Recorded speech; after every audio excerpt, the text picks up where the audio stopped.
How's it going, guys? Honcho here with another squad video, and it seems that Off-World Industries is hellbent on disrupting my upload schedule because it is patch notes day, my dudes. Yes, only 2 weeks after the release of Squad 8.0, we already have a hotfix and some much needed balancing changes, and some of these are huge. But on top of these patch notes, I also have a small announcement to make at the end of this video. And no, it's not a NordVPN sponsorship. As always, the link to the patch notes will be in the description down below.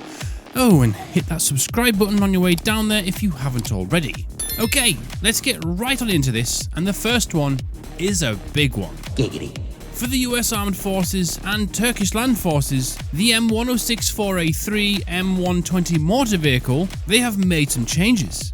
They have scaled back the range of the M120 airburst rounds' lethal damage.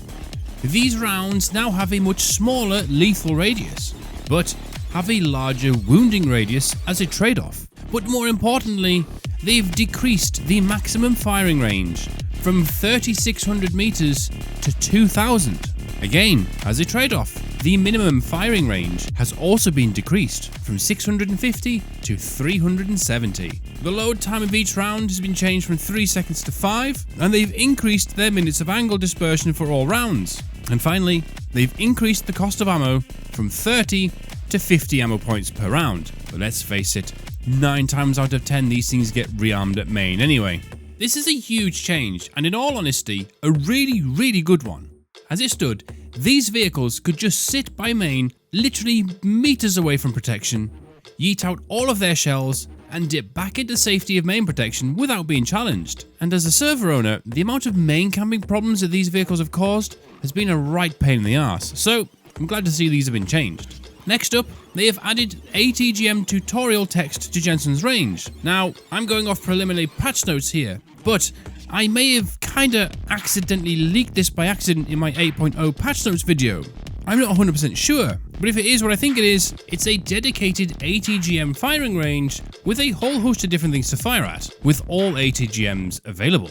Moving on to general bug fixes. They have fixed a bug where the length and angle of the blast cone for gun-launched ATGMs were incorrect. They fixed a bug where some ATGMs did not have the correct zooming functionality, and fixed a bug where the M2 Bradley and BMP2 were missing their barrels when switching to the ATGM. It always looks funny when the cannons disappear though. They fixed a few visual bugs with the visual effects for wide-guided ATGMs, and fixed a bug that would cause the Australian Defence Force mechanised units to be missing their ATGM emplacements for offensive.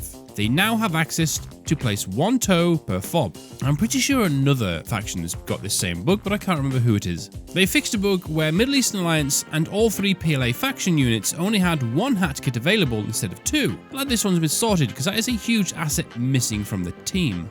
A bug has been fixed where the beam riding ATGM field of view radius, the little red circle thing, was failing to scale when zooming in and out. And here's another one that's been really annoying the hell out of me. For the USA, the M113A3 track logistics, they fixed a bug where the map icon was incorrect. So hopefully now when using armoured, people know what lodges look like on the map. I'm pretty sure this is happening on all armoured battalions right now.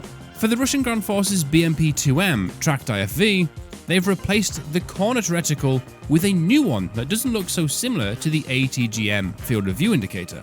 All factions that use the BMP-1 have had a bug fixed with the ATGM wire fired from the Malyutka, and finally, on the People's Liberation Army ZTZ-99A, they have fixed a bug where the armor values are much stronger than intended. So it seems like we may be able to penetrate the ZTZ from the front now, but only in certain situations. I don't have the exact figures, but one of the developers said that the front armor is to be reduced by about 100mm, and the main issue was within the geometry of the armor mesh. Hopefully in a few days, the people who deep dive into the SDK will be able to get out correct figures and armor values. But for now, this is all I can kind of give you. There are a few other fixes that I haven't mentioned, but they are in the patch notes linked in the description down below. But for the announcement, I want you to share with me your best clip in squad. From this, there will be 3 winners.